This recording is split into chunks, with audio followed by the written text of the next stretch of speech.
প্রিয় মুসলমান ভাইরে আমার, ইমামউদ্দিন ছোট্ট মানুষ, দিলের মধ্যে নবীজির প্রেম, নবীজির ভালোবাসা। মার পাশে শুয়া ইমামউদ্দিন মার দিকে মায়া বড় নজর দিয়া তাকায়া রইছে। মায়ের আর কোনো সন্তান নাই, একটাই সন্তান, বাবা নাই। বাবা হারা সন্তানকে মা লালন পালন করা বড় কষ্ট। ও মুসলমান, ইমামউদ্দিন মাকে ডাকদা বলে, মা গো, আমি আপনাকে একটা কথা বলবো, কথাটা রাখবেন কিনা? মা ডাকদা বলে, বাবা, আমি গরিব, এমন কোনো কথা বইল না যেই কথাটা আমি রাখতে পারবো না। ইমামউদ্দিন ডাকদা কয়, মা, আমি এমন কথা বলবো না। ইমামউদ্দিন মাকে ডাকদা বলে, মা, আমি যদি বড় হইতাম, অন্যের বাড়িতে কাজ করতাম, আপনাকে আমি খাওয়াইতে পারতাম, আপনার ভরণ পোষণের দায়িত্ব নিতে পারতাম। মা গো, আপনি আমার থেকে আপনার দুধের দাবিটা ছাইরা দেন। আল্লাহু আকবার। আপনি যে আমাকে দুধ পান করাইছেন, এই দুধের দাবিটা আপনি ছেড়ে দেন।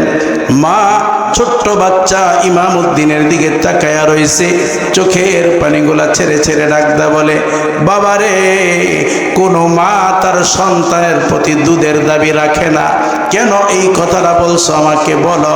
ইমামউদ্দিন মার চন্দইরা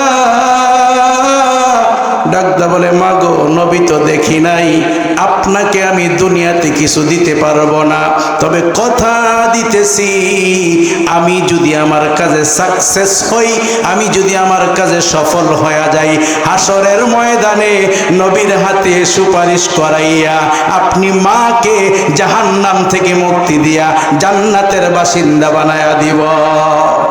প্রিয় মুসলমান ভাইরা আমার, মা ডাকদা বলে, কি হয়েছে বলো। ইমামউদ্দিন ডাকদা বলে, মা, ভারতবর্ষের দিল্লির ভিতরে কোনো এক কুলাঙ্গার নাকি আমার নবীকে নিয়ে বাজে ভাবে লেখালেখি করছে, বইয়ের নাম দিয়েছে রঙ্গিলা রসুল। মা গো, নিয়ত করেছে ওই শয়তান, ওই কুলাঙ্গারকে আমি পৃথিবীর বুকে রাখবো না, যতক্ষণ পর্যন্ত নবীর দুশ্মনকে আমি শেষ না করতে পারবো, ততক্ষণ পর্যন্ত আপনাকে আমি আমার এই চেহারাটা দেখাইব না। ও মা, নবীজির এই দুশ্মনকে যদি আমি শেষ করে দেই, আমার ফাঁসি হয়ে যেতে পারে, আমার জেল হতে পারে, আপনি কিন্তু কষ্ট নিয়েন না। ইমামউদ্দিনের মা শোয়া থেকে বৈশা সন্তানটাকে ডাকতে বলে, বাবা,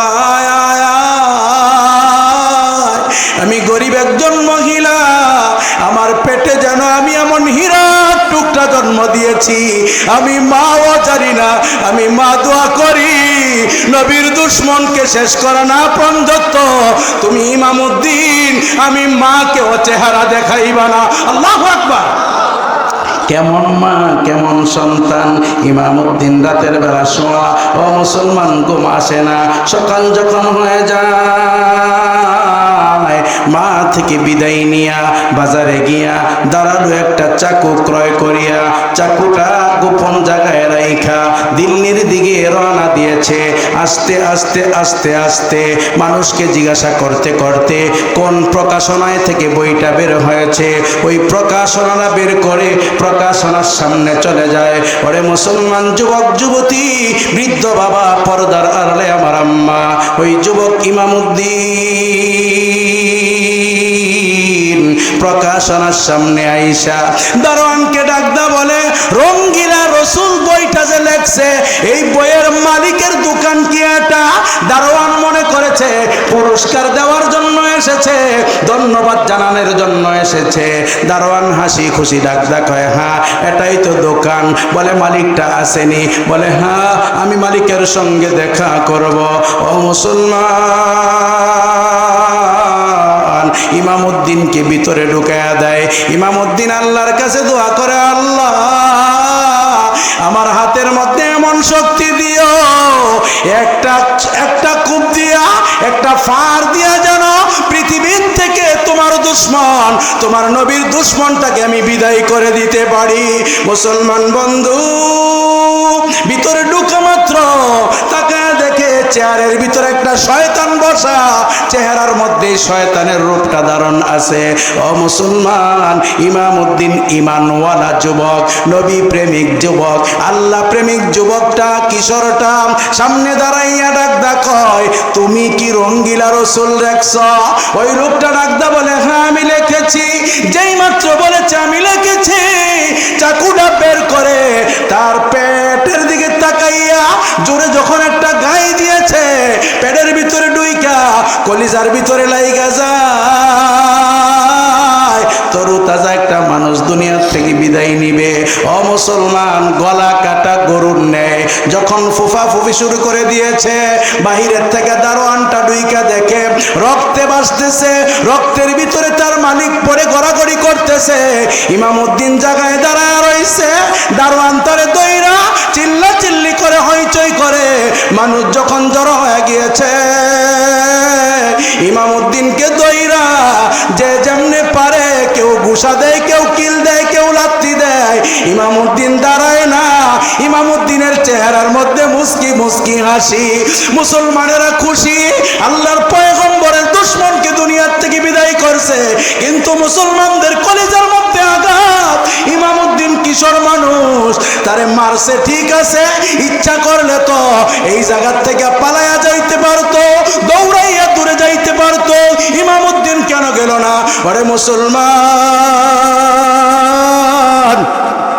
ভারতবর্ষের পুলিশ আইসা তারে যখন হ্যান্ডকাপ পরাইয়া নিয়ে যায় জেলখানার দিকে, হাজার হাজার মুসলমান একটা নজর তারে দেখার জন্য, কেমন বীর পুরুষ এটা, নবীজির কেমন সৈনিক এটা, নবীজির দুশমনকে দুনিয়ার থেকে বিদায় করে দিয়েছে, দেখার জন্য বের হয়ে আসছে।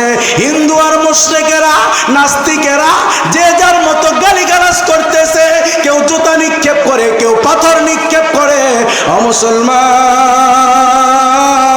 ইমামউদ্দিন কোনো দিকে প্রক্ষোভ করে না, গাড়ির মধ্যে বসা, মুসলমানদের মধ্যে হতাশ। নবী প্রেমিক একটা কিশোরকে আদালতে নিয়ে যাবে, আদালত তো রায় দিয়া দিবে, ফাঁসি হয়ে যাবে। ও মুসলমান, জেলখানায় নিয়ে ইমামউদ্দিনকে মারে, ইমামউদ্দিন কাঁদে না। পুলিশ ডাক দেয়, কই কি রে, এত আঘাত করি তারপরেও তুমি কান্না করো না কেন? ইমামউদ্দিন ডাক দেয়, আমি দুনিয়ার কোনো স্বার্থে এই লোকটাকে খুন করি নাই, এই লোকটাকে হত্যা করি নাই, আমি আল্লাহকে পাওয়ার জন্য, রসুল পাওয়ার জন্য এই লোকটাকে হত্যা করছি। আল্লাহু আকবার। এই লোকটাকে পৃথিবীর থেকে বিদায় করে দিয়েছি। ও মুসলমান, ভারতের মুসলমানগুলা ইমামউদ্দিনের পক্ষে উকিল নিয়োগ করেছে, এদিক দিয়ে মুশরিকদের পক্ষেও উকিল। জেলখানায় চলে গেছে, আদালতের মধ্যে এজলাস হয়, ইমামউদ্দিনকে ভারতবর্ষের উকিলরা শিখায় দেয়, তুমি শুধু বলবা আমি যখন তারে খুন করেছি আমার আকল ঠিক ছিল না, আমার জ্ঞান ঠিক ছিল না। ইমামউদ্দিন ডাক কয়, না না না, আমি মিথ্যা বলতে পারবো না, আমি বলবো আমি সজ্ঞানে স্বইচ্ছায় যাই না বুঝা আমার নিজ হাত দ্বারা আমি পৃথিবীর থেকে তারে বিদায় করছি। আল্লাহু আকবার। এরা খালি বলতেছে, তুমি খালি বলবা যে তারে হত্যা করার সময় আমার জ্ঞান ঠিক ছিল না, আমার আকল ঠিক ছিল না। ইমামউদ্দিন ডাক দেয় না, এই মিশা কথা আমি কই দিতাম না, আমি যাই না বুঝা আমার সব জ্ঞানে সচক্ষে দেখে তারা খুন করছি, এই কথা আমি বলবো। ভারতবর্ষের উকিলরা যখন ফেল হয়ে গেছে, এই ভারতবর্ষের উকিলরা, আমাদের দেশে একজন তখন অনেক নামি দামি একজন উকিল ছিল, AKM ফজলুল হক, নাম কি? শেরে বাংলা AKM ফজলুল হক হায়ার কইরা এই AKM ফজলুল হকের বাংলাদেশ থেকে ইমামউদ্দিনের জন্য ভারতবর্ষে নিয়ে যায়। এই AKM ফজলুল হক একই কথা গিয়া বলছে, তুমি খালি বলবা যে আমার তখন জ্ঞান ছিল না, এই কথাটা বললে তুমি খালি চুপ থাকবা। ইমামউদ্দিন ডাক কয়, ভারতবর্ষের উকিল যা কয় বাঙালের উকিল যে তাই কয়, এই কথা তো চলতো না। সুবহানাল্লাহ কইতেন না? ভাইয়েরা আমার, বন্ধুরা আমার, রায় হয়ে গেছে ফাঁসির। রায় হয়েছে কিসের? ফাঁসির রায় হয়ে গেছে। দেখবেন ফাঁসির রায় যখন হয়, ফাঁসির রায়ের আসামিরে ফাঁসি দেওয়ার আগে দিয়া বলে, তোর শেষ ইচ্ছাটা কি, ক তোর শেষ ইচ্ছাটা আমরা পূরণ করবো। ইমামউদ্দিন রয়ে সেম একই কথা বলতেছে, তোমার কোনো শেষ ইচ্ছা আছে কিনা বলো, আমরা তোমার ইচ্ছাটা পূরণ করবো। ইমামউদ্দিন ডাক দেখো, আমার একটা ইচ্ছা, একটা রাত্র আমি আমার মায়ের সঙ্গে ঘুমামো। সুবহানাল্লাহ কইতেন না? রাত্র তো অনেক, মানুষও তো কম। মা কি জিনিস এটা আজকে কইলাম না। ইমামউদ্দিনের এই কথাটা, শেষ ইচ্ছাটা পূরণ করার জন্য মার কাছে পাঠাইয়া দিছে। ইমামউদ্দিনের মা একটা মাত্র সন্তান, কিশোর মানুষ, 12 থেকে 13 বছর বয়স। এই সন্তানের ফাঁসি হয়ে যাবে, মা কি সহ্য করতে পারে? কি কর, মা কি সহ্য করতে পারে? কিরে, এক শয়তানেরও থাবাইছি, আরেকটা গিয়ে একেবারে সামনাসামনি হয়েছি। বাদাম কি বুট কি জিন্দিগিতে খাও নাই? একটারে থামাইছেন অনেকক্ষণ কইয়া।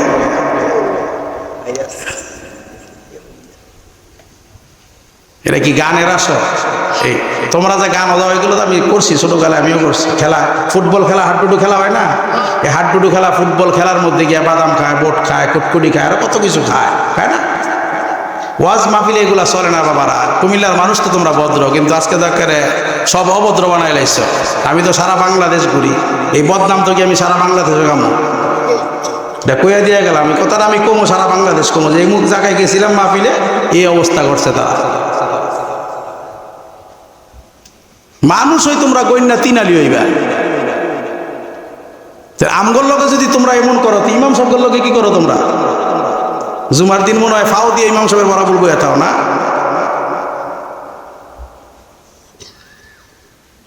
কোন মায়ের সন্তান তোমরা আল্লাহ ওয়ালা জানে। তোমাদের এই কুমিল্লা নিয়ে কত গর্ব করি আমরা। তোমাদের পাশে আমার বাড়ি, দূরে না, বামচারামপুর আমার বাড়ি, হোমনার পাশে। আনিসুর রহমান আশরাফ বেরুলে আমরা কত গর্ব করি না? মুস্তাকুন্ন বেরুলে কত গর্ব করি আমরা। ঠিক আছে, আল্লাহ মাফ করে দেখ, সকলে বলো আমিন। এদিকে আমার বানানো কথা, এই কথাগুলো তুমি যদি, তোমার যদি বলি যে 2 মিনিটে তুমি কও, তোমার দি টোটে টোটে বাড়ি খাই আদলে ফিরে যাবে গা। আল্লাহ মাফ করে দেখ, সকলে বলেন আমিন। এখনো যদি না বুঝো, আর কবে বুঝবা? একেরা আমার বরাবর বইস, এটা মাসালা কই সন্ধ্যা দেখ। শোনো যুবকেরা, কিছু তো বুঝো তো না। নবীজি নামাজ পড়াইতেছে, কে নামাজ পড়াইতেছে? নবীজি নামাজ পড়াইতেছে, কোনো এক ওয়াক্ত নামাজ পড়াইতেছে। নামাজ পড়াবে 4 রাকাত, নবী 3 রাকাত পড়ায় সালাম ফিরাই লাইছে। নামাজ পড়াবে কয় রাকাত? 4 রাকাত। কয় রাকাত ফিরায় সালাম ফিরাইছে? ইমাম সাহেবের মাঝে মাঝে ভুল করে না এটা? নবীজি দাঁড়াইয়া সালাম ফিরাইয়া, এক সাহাবী বলতেছে, ইয়া রাসূলুল্লাহ, নামাজ মনে হয় 4 রাকাত 3 রাকাত হয়েছে। নবীজি কয়, ভুলটা আমার না। বলো তোমাদের ভিতরে নামাজের ভিতরে দুষ্টামি করছো কারা? এখন সাহাবীরা তো জানে যে আমরা যদি স্বীকার না করি তো যত জিবরাইল কইয়া দিব। 2 সাহাবী ডাক দা কয়, ইয়া রাসূলুল্লাহ, আমরা নামাজের মধ্যে আমি আর হ্যাঁ কোসাকুসি করছি, এরা হ্যাঁ কোসা দিছে, এরা কোসা দিছে, নামাজের মধ্যে হয় না এমন কথা। আরে মিয়া, গল্প তো মনে হয়েছে চট্টগ্রাম মাহফিল, আমার কই মাহফিল? জুমার দিন চট্টগ্রাম মাহফিল। তো জুমা পড়ায় মাহফিল গিয়ে ফামো, তো চিন্তা করছি জুমার আগে বাড়ি জায়গা, রাস্তার মধ্যে কোনো এক জায়গায় জুমার নামাজ পড়াবো। এই একেবারে ক্যান্টনমেন্ট রাস্তা গেছে একটা মসজিদ। এই ইমাম সাহেব খুতবা দিবার মাত্র 5 মিনিট বাকি আছে। তো ড্রাইভারে কইলাম গাড়ি সাইড কর, নামাজ পড়ে পরে আবার রওনা দিস। তো আমরা তো মনে করেন জুমার দিন তো মাশাআল্লাহ দিনে মুসল্লিদা ভরপুর, গিয়া 2 দোতলায় জায়গা পাইছি। তখন তো ফাঁকরি ফুকরি বান্ধা নাই, নামাজ পড়বো টুপিটা বিন্দা, পাঞ্জাবিটা বিন্দা। আমি এনে আমার খাদেম দুজনের পরে, আমার এই পাশে এক যুবক, এই পাশে এক যুবক। নামাজ খুতবা পড়তাছে ইমাম সাহেব, হ্যাঁ হ্যাঁ রে থাপ্পড়, হ্যাঁ হ্যাঁ রে থাপ্পড়। আমি তো মনে মনে খালি চিন্তা করতেছি, না জানি কোন সময় আমার দিয়া লাই গেলে গেলে 2টা যাবে তো থাপ্পড়া তুমি শুরু করছে, তো কোনো আমার সঙ্গে করতারে। তারপরে আমি কয়েকটা কইলাম, ভাই রে তোরা থাপড়া থাপড়ি যাই করছে আমার উপরে নিচ্ছে, ঠিক আছে। তো যখন চাইছি তো একটা আমার বিল ছায়া দিচ্ছে, ছায়া আরেকটা বিশ করে কইতেছে, এটা তো আমি চিনি চিনি লাগে নি। কেমনি চিনো? এটা মনে হয় কোনো বক্তা হইব, এটা কি হইব? ওই যে ফেসবুকে দেখে, ইউটিউবে দেখে, কয়টা মনে হয় কোনো বক্তা হইব, বাইর কর। হ্যাঁ কই কি করতেছে, বাইর কর। হ্যাঁ পরে টিপ্পা টিপ্পা দেখি ঠিকই বাইর করছে। পরে দোয়া একের দাঁতে দাঁতে জিব্বার মধ্যে কামড় দিয়ে বয়ে রয়েছে। তা আমি কোনো মতে নামাজ পড়া বারোই দুইটা আবার দৌড়ে আইছে, আইয়া করে হুজুর হাতের মধ্যে দিয়ে হুজুর হুজুর মাফ করে দিয়েন, ভুল হয়ে গেছে, আমরা ফলাফাইন মানুষ তো বুঝদারি নাই। তা আমি নামাজের মধ্যে খুতবা চলতেছে, খুতবার মধ্যে তো এগুলা করা জায়েজ নাই, হারাম, এই সমস্ত কাজ তোমরা কি শোনো নাই? হুজুর শুনি, মানে কেডা? শোনে মানে কেডা? এগুলা কইরো না বাবা। এই যে তুমি কাজটা করতেছ, তোমার এই প্রভাবটা আমার উপরে এসে পড়তেছে, বারবার আমার কথা আটকায় যাওয়ার অবস্থা। তো নবীজি সাহাবীরা বলতেছে আমি ভুল করি নাই, তোমরা যদি নামাজের মধ্যে এই দুষ্টামিরা না করতা তাহলে আমার নামাজটা ভুল হয় না। দেখছেন কোন জায়গার ফেস কোন জায়গায় গিয়ে লাগছে। আমরা তো ইমাম সাহেব করে মাঝে মাঝে কয়ে ইমাম সাহেব আজকে করে কি এক কাম করছে, মনে হয় যেন বাড়ি করে চিন্তা করতেছে, আসলে দোষটা কি ইমাম সাহেব? নিশ্চয়ই কোনো মুসল্লি অজু করছে, অজু হয় নাই, অথবা নামাজের মধ্যে গিয়ে কামটা করছে, এই প্রভাব গিয়ে পড়ছে ইমাম সাহেবের উপরে, তখন গিয়ে ইমাম সাহেবের নামাজের মধ্যে ভুল হয়। আর আমরা দোষিকা ইমাম সাহেবের, আল্লাহ মাফ করে দেখ, সকলে বলে না আমি। এজন্যই যে আমি যে ওয়াজে না পড়াই, আমার বয়ানের সময় কোনো কথা চলতো না, খুতবার সময় তো উড়াউড়ি পুরা নিষেধ। কেউ যদি খুতবার সময় উড়াউড়ি করে আর যদি খালি ডাক দেয়, খুতবা দইরাই আর ভিড়াবো, আমি এই মোল্লা। আল্লাহ মাফ করে দেখ, সকলে বলে না আমি। আল্লাহ আল্লাহ, তোমরা যুবক মানুষ এই সমস্ত যদি করো, রাতের বাজে কয়টা, তোমার বাদাম খাওয়ার শখ, তুমি দিনের বেলা আসরের পরের থেকে মাগরিবের আগ পর্যন্ত বাদাম বোট খায়, জোরে বলেন ঠিক কিনা? তোরা যে বাদাম খাস এটার তো নাম ওকে থাকতি না, তোরা তো জানোস বাদাম, আসলে কি এটার নাম বাদাম? হ্যাঁ, এটার নাম আমরা দিছি প্রেম ফল। এটার নাম কি? প্রেম ফল। প্রেমিক প্রেমিকাই তো বেশি খায়, জোরে বলেন ঠিক কিনা? এটার নাম ওই দিছি প্রেম ফল। তোরা তো কইতেও পারতি না পাগলেরা। হ্যাঁ, মনে করছে আমি ফাগরি লাগাইছি, জুব্বা লাগাইছি, আমি ফাঁকা একটা হুজুর, দুনিয়ার কিছু আমি জানি না। দুনিয়ার এমন কোনো আকাম নাই যেটা আমরা জানি না, এটা আমরা করি না, জোরে বলেন ঠিক কিনা? এমন কোনো আকাম নাই। কইলাম না যে তুই আর কয় নাম্বারের শয়তান? শয়তান নাম করে দেখলে 3 বার সালাম দেয়, কার কাছে যাবো?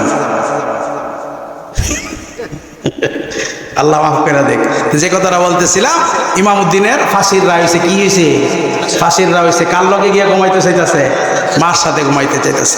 প্রিয় মুসলমান ভাইরে আমার, মা সন্তানকে পাইয়া, সন্তানকে জড়ায়া দইরা সন্তানের কপালে চুমু খায়, সন্তানকে ডাকদা বলে বাবা তুমি কোনো চিন্তা কইরো না, আমি মা এই ব্যথা আমি সহ্য করতে পারবো, তুমি যেই কাজ করেছ এই কাজের মধ্যে আমি সন্তুষ্ট আছি।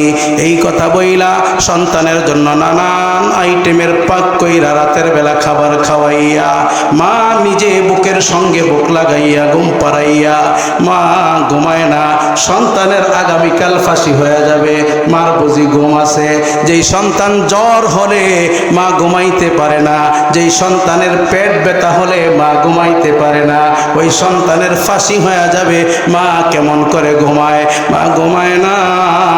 রাতের বেলা সন্তানটাকে ঘুম পাড়াইয়া মা যায় নামাজের মধ্যে দাঁড়াইয়া আল্লাহর কাছে দোয়া করে, আল্লাহ আমার সন্তানের প্রতি তুমি রাজি হয়, আমার সন্তানকে জান্নাত দিও।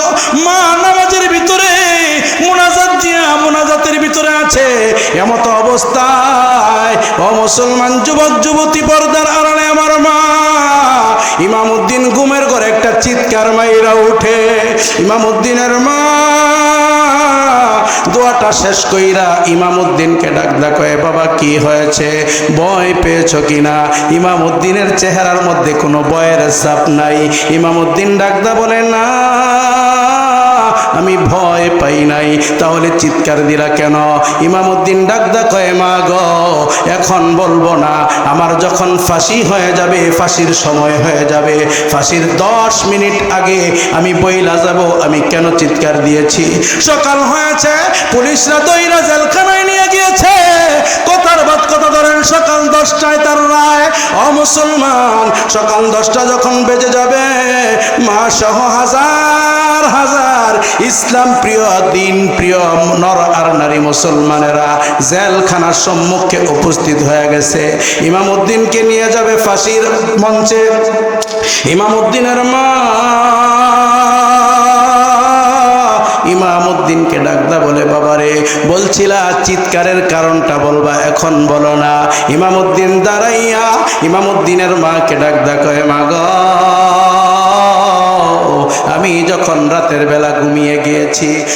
আমি ঘুমের ঘরে স্বপ্ন দেখে আমার ঘরের ভিতরে 3 জন মানুষের আগমন। আমার মা, আমি ওই মানুষগুলারে দেখা সালাম দিলে ওই মানুষগুলো আমারে ডাকদা কই, ইমামউদ্দিন রে চিনছনি? আমরা কারা? ইমামউদ্দিন ডাকদা বলে, না আমি চিনি নাই, আপনারা কারা? ডান দিকের মানুষটা ডাকদা কই, ইমামউদ্দিন রে আমি হইলাম আবু বকর, বাম পাশে হলো ওমর, মাঝখানে হলো রহমতের নবী মুহাম্মদুর রাসূলুল্লাহ সাল্লাল্লাহু আলাইহি ওয়াসাল্লাম। ও মুসলমান, ইমামউদ্দিন ডাকদা কই, মা আমি তাকায়া দেখি আমার নবীর হাতের মধ্যে একটা ফুলের মালা। আমার নবী আমার ডাকদা কই, ইমামউদ্দিন আয় আয়, আমার হাতের ফুলের মালাটা ফাঁসির গলা তোর গলায় লাগার আগে আগে আমি নবী তোর গলার ভিতরে জান্নাতের ফুলের মালা পরায়া দেই। আল্লাহু আকবার।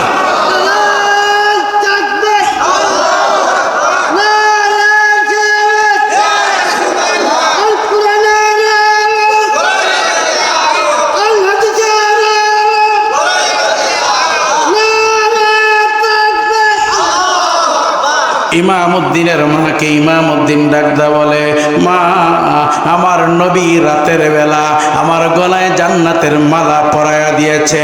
ও মুসলমান যুবক যুবতী, পর্দার আড়ালে আমার মা, বৃদ্ধ বাবা, আজও যদি কেউ নবীর প্রেমে পইরা নবীর কোনো দুশ্মনকে দুনিয়ার থেকে বিদায় করে দেয়, আমার আল্লাহ নবীর হাতে জান্নাতের মালা তার গলায় পরায়া দিবে। জোরে বলেন ঠিক কিনা? তাহলে নবীজির দুশ্মন যারা আছে তাদের এই পৃথিবীতে বেঁচে থাকার কোনো অধিকার নাই। জোরে বলেন ঠিক কিনা? নবীর প্রেমে প্রেমিক হইয়া, আল্লাহর রাসূলের আশিক হইয়া আমরা আমাদের জীবনটাকে কাটাইতে চাই। জোরে বলেন ঠিক কিনা? আল্লাহ পাক যেই কথাগুলা বলছি, এই কথাগুলোর উপরে আমাকে আপনাকে যারা শ্রবণ করেছে সকলকে আমল করার তৌফিক দান করুক। সকলে বলেন আমিন। আপনাদেরকে ছোট্ট একটা আমল দিয়ে শেষ করে দিব ইনশাআল্লাহ। ছোট্ট একটা আমল হলো, আমার আপনার জীবনটাই যে বছরটা যায়, কয় দিনে বছর যায়? কথা কয় না? 365 দিনে যায়। একটা ছোট্ট একটা আমল আপনার জীবনে কোনো দিন যেন এমন না যায় যেই দিন আপনি এক খতম কোরআন শরীফ পড়েন নাই, এমন একটা আমল কি আপনি করে দিমু? আল্লাহর নবী বলে, আমার কোনো উম্মত যদি 3 বার সূরা ইখলাস কুল হু আল্লাহ শরীফটা পড়ে, আল্লাহ তাআলা তার আমল নামায় পূর্ণ এক খতম কোরআন শরীফ তেলাওয়াত করার ফজিলত দেখা দেয়। তাহলে আমরা কি পারবো না ইনশাআল্লাহ এই কথাটা বলতে? আমার জীবন যতদিন বাঁচবে আমি প্রত্যেক দিন কমসে কম 3 বার সূরা ইখলাস পড়ব। আপনি যখন প্রত্যেক দিন 3 বার সূরা ইখলাস কুল হু আল্লাহ পড়বেন, আপনার আমল নামায় যেমন প্রতিদিন একটা করে কোরআন শরীফ খতম করার ফজিলত থাকে, আপনারাই আমারে বলেন না আমারে আর আপনার কি আল্লাহ জান্নাত জাহান্নাম দিতে পারবো? এই কোরআন না গিয়ে ধরবো যে আল্লাহ এত খতম তার আমল নামায়, এরে কেমনে তুমি জাহান্নাম দাও? তোমার কি মায়া লাগে না? তাইলে বাবারা ইনশাআল্লাহ পর্দার আড়ালে আমার মায়েরা, সামনে রমজান আসতেছে, রমজান মাসের ইজ্জত করবেন, সম্মান করবেন। যুবক বন্ধুরা, অনেক মা আছে সন্তানকে রোজা রাখতে দেয় না, কয় তোর সাফা ভাঙ্গা দেবো গা, কি ভাঙ্গা দেবো গা, বেডির বেডি তোমার ফোলায় গান যা খাইয়া সাফা ভাঙ্গা লাইছে, এইটার খবর নাই। হ্যাঁ, রোজা রাখতে গান সাফা ভাঙ্গা দেবো গা, এর লাগে বেডিয়ে রোজা রাখতে দেয় না, আছে না নাই? মাইয়ায় সারাদিন মোবাইল নিয়ে টিকটক করে, আছে না নাই? রাতের বেলা দিনের বেলা, আরে হায় হায় হায় রে কি টিকটক! ছোট্ট মাইয়া, আগে তো মাইয়ারা করতে চলে, এখন ফুলার ঘরের বউ রকম যত শ্বশুর বাড়িতে টিকটক করে, কেমন বেহায়া আর বেহায়া! শ্বশুর বাড়িতে আইসে শাশুড়ি লইয়া, শাশুড়ি কেমন বেহায়া, শাশুড়ি লইয়া টিকটক করে, শ্বশুর লইয়া টিকটক করে, আছে না নাই? গজব খোদার কেমনে ধরছে! তাহলে এই টিকটক ফিকটক করতে দিবেন? আমগো কালে, এই যুবকেরা শোনো, তোমরা যেরকম বয়স ছোট মানুষ, আমগো কালেও তোমাদের মতন কিছু বন্ধু বান্ধব এখনো আছে। আমার লাইফে আলহামদুলিল্লাহ একদম ন্যাংডা কালে যাগর লগে চলছি, আজও পর্যন্ত তাদের সাথে আমার সুসম্পর্ক আছে। আমরা এই রমজান মাস আসলে মসজিদের মধ্যে গিয়ে একটা প্রতিযোগিতা লাগতাম, কে কত বেশি পারা তেলাওয়াত করতে পারে, জোরে বলেন ঠিক কিনা? হ্যাঁ কোরআন শরীফ আনো বইছে, হ্যাঁ জ্ঞানও বইছে, হ্যাঁ জ্ঞানও বইছে, বই আছে হ্যাঁ 5 পৃষ্ঠা বললে আমি গোপনে 6 পৃষ্ঠা পড়ছি, আমি 6 পৃষ্ঠা বললে আরেকজনে 7 পৃষ্ঠা পড়ছে, এমন একটা প্রতিযোগিতা গেছে। আর এখন ফোলাবাই নেই যে মসজিদের এই সিঁড়ির মধ্যে বইয়া মাসালা দিলে ফ্রি ফায়ার খেলে, কথা কন না করে? আপনাকে মসজিদের সিঁড়ির মধ্যে খেলে নাকি? নাউজুবিল্লাহ নাউজুবিল্লাহ, আমি তো এমনি না দুষ্ট মেরে বইছিলাম। চিন্তা করছে? আল্লাহ মাফ করে দেখ, সকলে বলেন আমিন। নিজেদের সন্তানদেরকে নিজেরা হেফাজত করেন। আপনার এই সন্তানরা যে কত নষ্ট হয়েছে আপনি নিজে কল্পনাও করতে পারবেন না। আপনার সন্তানকে ভদ্র বানানোর দায়িত্ব আপনার। নিজের সন্তানকে নিজে শাসন করে না, অন্য শাসন করবে, এটাও শাসন করতে দেয় না, আছে না?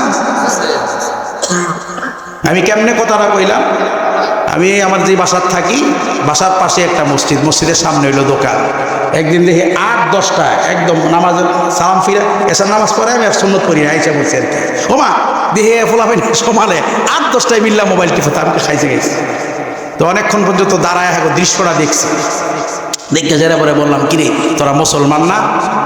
হুজুর আপনি আমার চিনেন না? আমি না চিনি, জিজ্ঞাসা করছি তোরা মুসলমান নি? কহ মুসলমান। তো মুসলমান হলে ভিতরে নামাজ পড়তেছে, তোরা এন ফ্রি ফায়ার খেলতেছস, লজ্জা শরম করে না?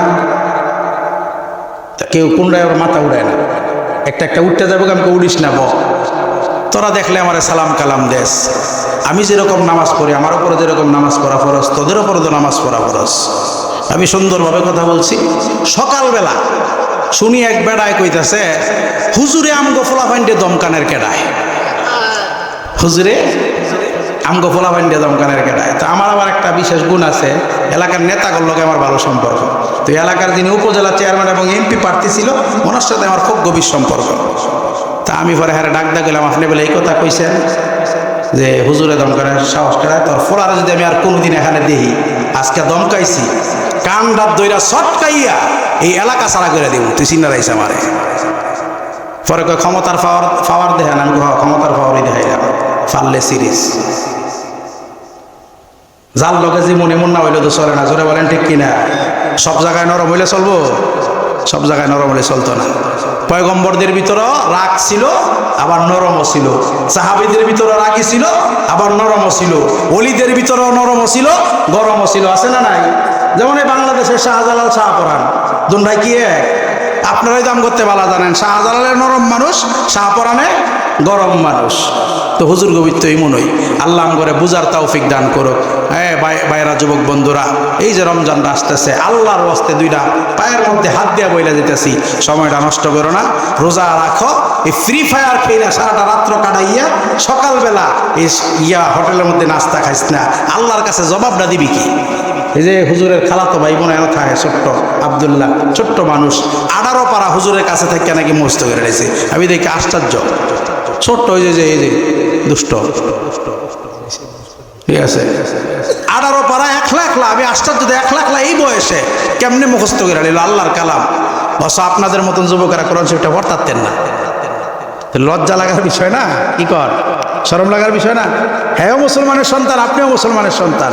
হ্যাঁ কোরআন শরীফ না বারে এই যে বিচ্ছি, এই যে বিচ্ছি, আয় দিঘা বারো তুই, এই ছোট্ট মানুষ, বালা করে দমক দিলে বাপের নাম ভুলে যাবো। হ্যাঁ 18 পারা মুখস্থ করে রয়েছে। আর আপনাকে যদি বলি তাহলে আপনার কোরআন, আল্লাহর কোরআন আপনি পড়তে পারবেন না, দেখতে পড়তাতেন না। এই জন্য মুরগি ডাকটা কয় ডিম পাড়ার সময় হয়েছে আমার জায়গা দিয়ে। আচ্ছা কন, এই মুরগিটায় দিনের বেলা এমনি কক কক করে, আপনি মনে করেন রাতের বেলা যদি মুরগি এই রাতের 10টা 11টায় ডিম পারতো আর এমন এক কক কক করতো, আর এই কাকায় যদি জমিনের থেকে কাজ করে গুমডা দিত, আমার কাকির ফিটটা লগে থাকলো নিলে ডিম বেডিরে বাইরাইয়া পুরা বাড়ি সারা করে রইল। জোরে বলেন ঠিক কিনা? তোর এই মুরগির লাগে আমি ঘুমাইতারি নাই, হারামি মুরগি বেডিরে ফিরাইতে ফিরাইতে বেডির বাপের নাম ভুলাইলে রইলে। জোরে বলেন ঠিক কিনা? আমরা পুরুষ জাতি কত যে খারাপ। গত 2-3 বছর আগে মাহফিল করে আইসি রাতের 3টা বাজে, কটা বাজে, এক বেডি গান জুইটাই দেখি ইচ্ছা মতন হের বউরে ফিরাইতেছে, আর বেডিয়ে মা গো বাপ গো কাঁদতেছে।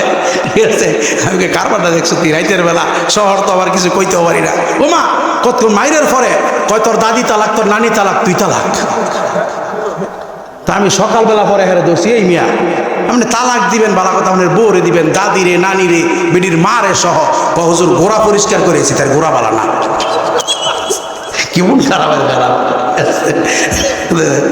এই জন্য আল্লাহ পাক মুরগিরে বলছে তুই রাতের বেলা ডিম পারিস না তাহলে আমার বান্দির ফিডা একটা মাটি পড়তো না সব ফিডে হইয়া পড়বো দিনের বেলা তুই কক কক করস আর যাই করস বেড়ারা থাকে বাইরে বাইরে কক কক করলে আওয়াজ হয়তো না জোরে বলেন ঠিক কিনা আর দিনের বেলা ঘুমাইলে বেড়ারা বেরিয়ে একটা ধমক দেওয়ার জায়গা পাইবো দিনের বেলা তুমি ঘুমাও কে লেগিয়া বেড়া মানুষ তুমি বাইরে বাইরে কাম করবা জোরে বলেন ঠিক কিনা দেখবেন যেই বেড়ারা কাজ না কইরা ঘরের মধ্যে বয়ে থাকে বেরিয়ে কিন্তু শান্তিতে থাকতে পারে না হ্যাঁ কতক্ষণ পরে গিয়ে বেশি করে লবণ দিছো কে লেগা বেশি করে তরকারির মধ্যে তেল দিছো কে লেগা এমনি খরচ কে লেগে হেমনে খরচ কে লেগা বেরিয়ে জ্বালাইয়া ধর্মের বাপ ডাহাই লাগবে ধরে বলেন ঠিক কিনা এজন্য পুরুষ মানুষ আর কাম হইলে বাইরে বাইরে থাকা দিনের বেলা হয় বাইরে বাইরে ঘুরবো রাতের বেলা হয় ঘরের মধ্যে আয় করবো জোরে বলেন ঠিক কিনা এখন রাতের বেলা কিসে ডিম পারে হাসিয়ে ডিম পারে আচ্ছা আমার কন্ত হাসিয়ে দিনের বেলা থাকে কই পানির থাকে ফুসকুনির থাকে নদীর থাকে ডোবার থাকে আচ্ছা ফুসকুনির মধ্যে যদি দিনের বেলা হাসিয়ে ডিম ফেরা দেয় আপনার 14 গোষ্ঠী ডিম পাইবেন নি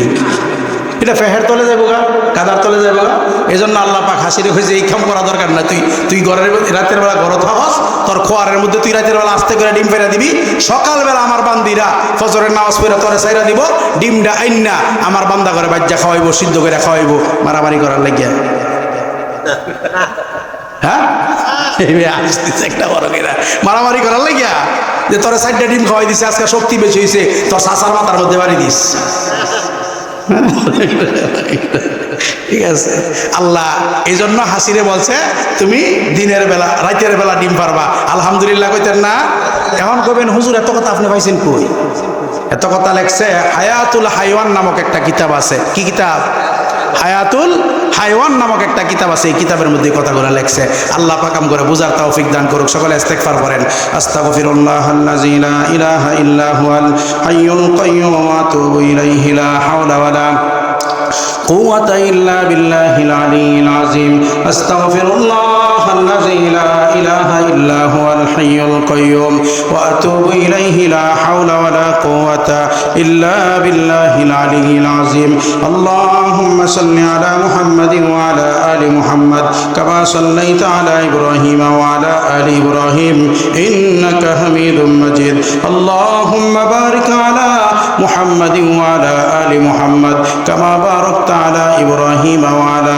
آل إبراهيم إنك حميد مجيد সকলের জন্য দোয়া করি এলাকা ছেড়ে যত লোক অন্ধকার কবরে চলে গেছে 50তম তাফসিরুল কোরআন মাহফিল আমি মনে করছিলাম যে 5-7 হাজার মানুষ হইব এটা একটা বিষয় একটা লইয়া সুন্দর করে লইয়া যায় ও মা আইয়া দিই 500-700 মানুষও নাই কেমন খারাপ লাগার কথা কর 50তম মাহফিল এটা আমার একটা মনের মধ্যে চিন্তা ফিকির এমন ছিল অনেক বড় মাহফিল মনে হয় 5-7 হাজার মানুষ হইব যাই দেখি ইনশাআল্লাহ অসুস্থ শরীর হইল কিছু মানুষ থাকলে কথা কওয়া সুযোগ হয় আল্লাহ পাক এরপরও যে আপনারা এখন তো বৈশা রয়েছেন আল্লাহ কবুল করুক সকলে বলেন আমিন।